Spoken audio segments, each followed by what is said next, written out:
and welcome to 15 Days of Festive Fear, day number 7, and I have 3 spooky stories for you today, and the last story comes from August the 23rd, 2023, and story number 1 comes from James.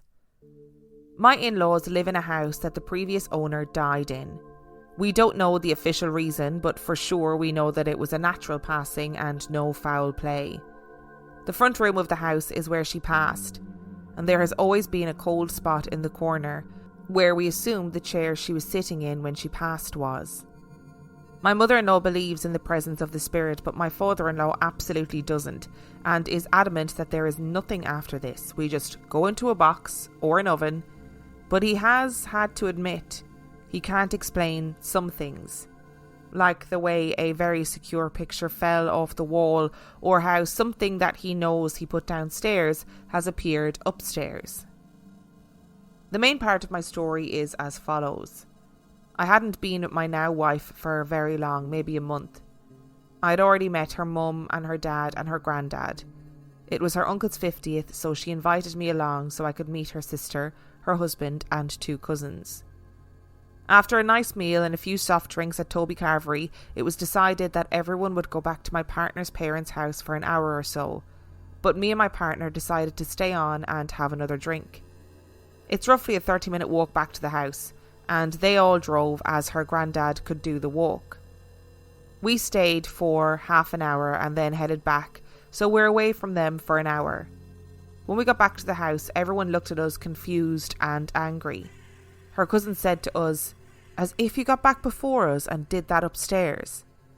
Now we were confused and said, "We've literally just gotten back from the restaurant, what do you mean?" Her cousin said, "Shut up, don't lie, you were having sex upstairs, we heard you." Now really confused, we were like, "No, how could we have gotten back before you all? You drove and we walked." Her parents didn't look very happy with us and said, "You're telling us the truth."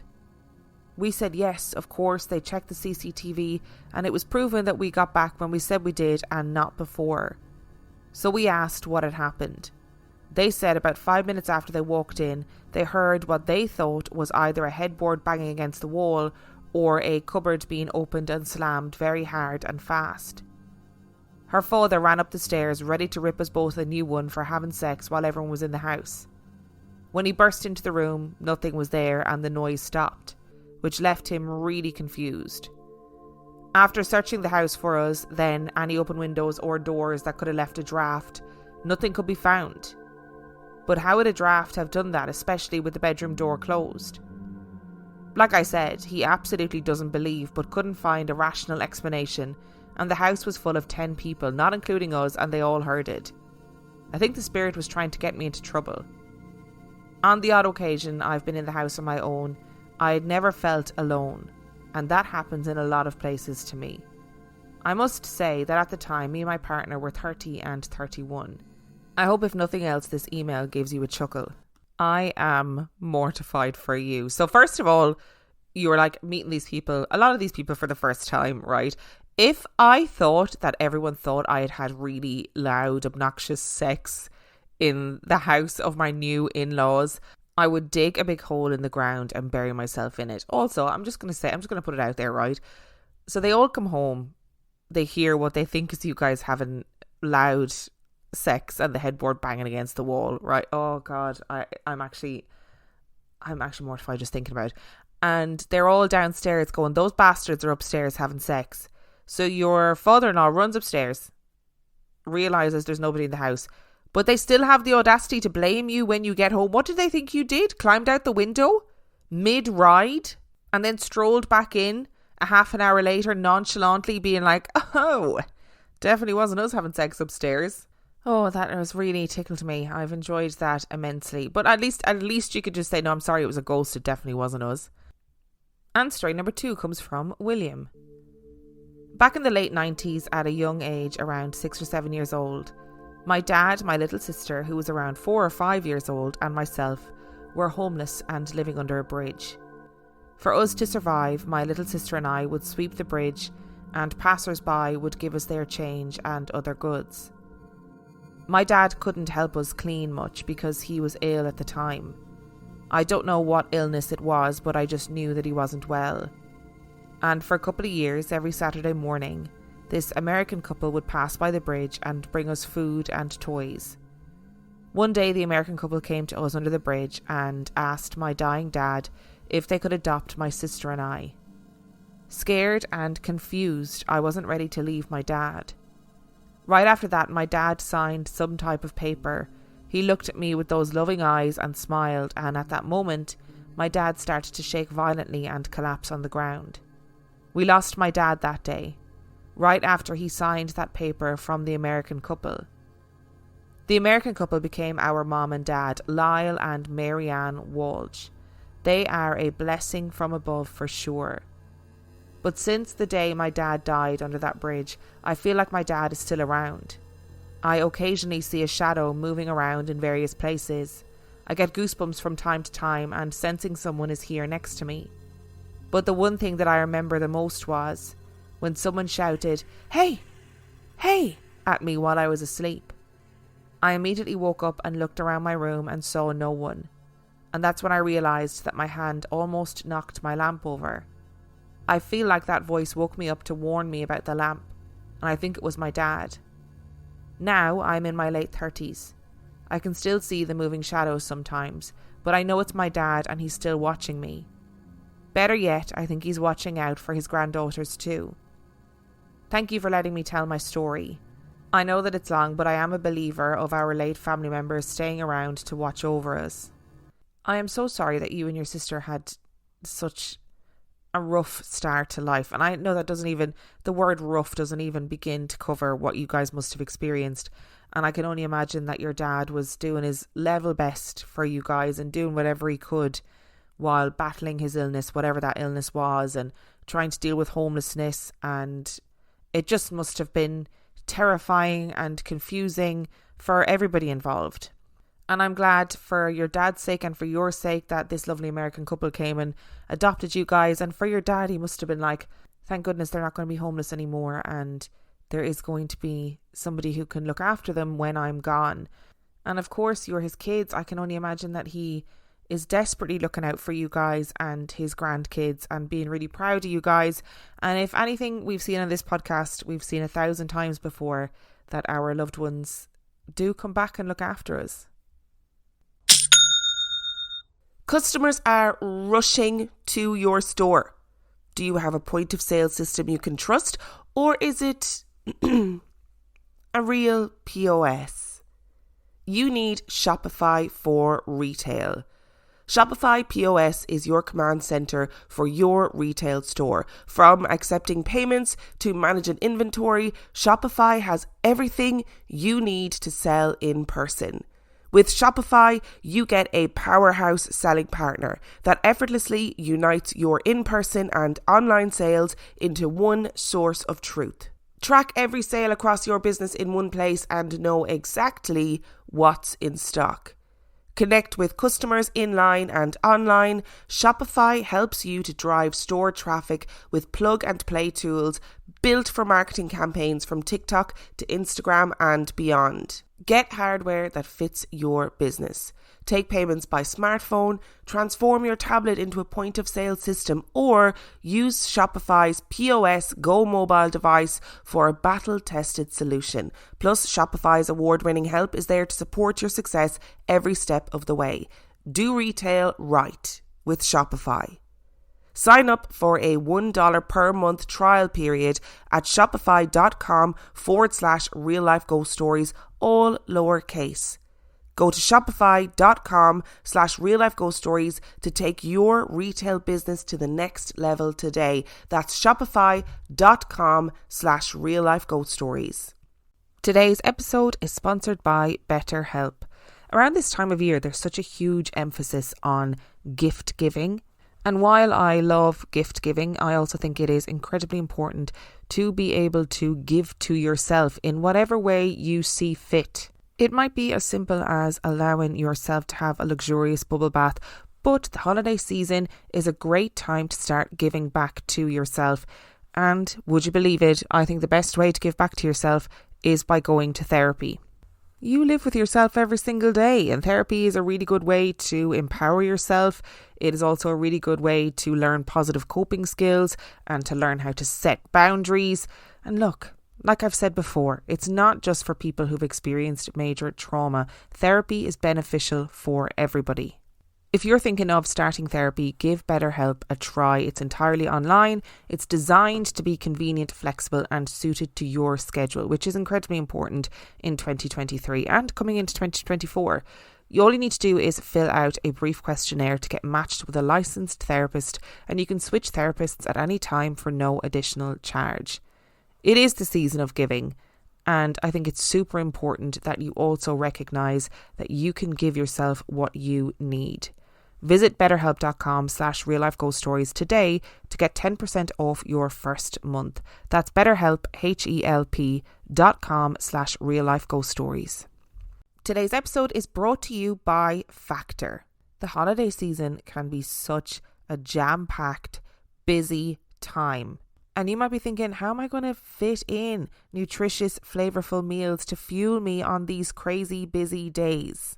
Factor is America's #1 ready-to-eat meal delivery service, and they can help you to eat well for breakfast, lunch and dinner by offering chef-prepared, dietitian-approved, ready-to-eat meals delivered straight to your door. Sometimes when life gets too hectic, meal prepping ends up taking a backseat. But with Factor, you can skip the meal planning, the grocery shopping, the chopping, the prepping, the cleaning up, etc.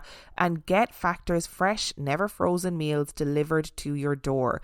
They are literally ready in 2 minutes. So all you have to do is heat it up and enjoy. You can choose from over 35 chef-crafted meals every single week.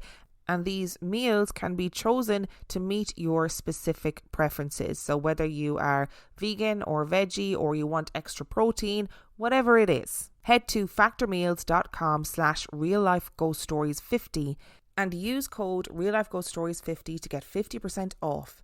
That's code reallifeghoststories50 at factormeals.com/reallifeghoststories50 to get 50% off. And story number 3 today comes from Anonymous. I have told no one of this occurrence other than my immediate and closest family because it has always felt so personal. I tell it now because although it represents one of the most painful times in my life, it also recalls a beautiful experience, and it occurs to me that it may offer some comfort to others who have lost someone or are going through that terrible time when a loved one is ill. My father passed away a little over 10 years ago after having spent several months in hospital following a massive stroke. We would visit him every day during those months. We would call the hospital each morning to check on what sort of night he had had, and then we would visit him each evening or afternoon as work commitments would allow. We were there every day. We have always been a very close family, and we adapted around the situation to ensure that at least one of us, myself, my mother or my sister, would see him daily. It was a terrible time for us all. The stroke had left him paralysed on one side and unable to speak. We would talk to him, and although he was conscious, he was very weak, and we communicated by a hand squeeze. After several weeks, the nurses would occasionally hoist him into a chair, but for the most part he would be in the bed.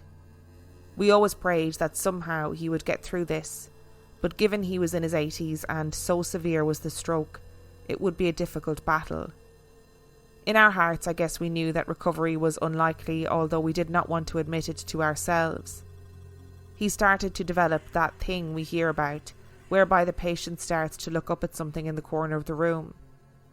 It happened that the clock was there, but either he was looking at the time or he was seeing something or someone that we could not see. He could not tell us. Hospital beds are not the easiest should one wish to get close and hug the patient, but hug him and kiss him we did as best we could. I started to do what I would call a nose kiss. It's something I had done before but probably sounds strange.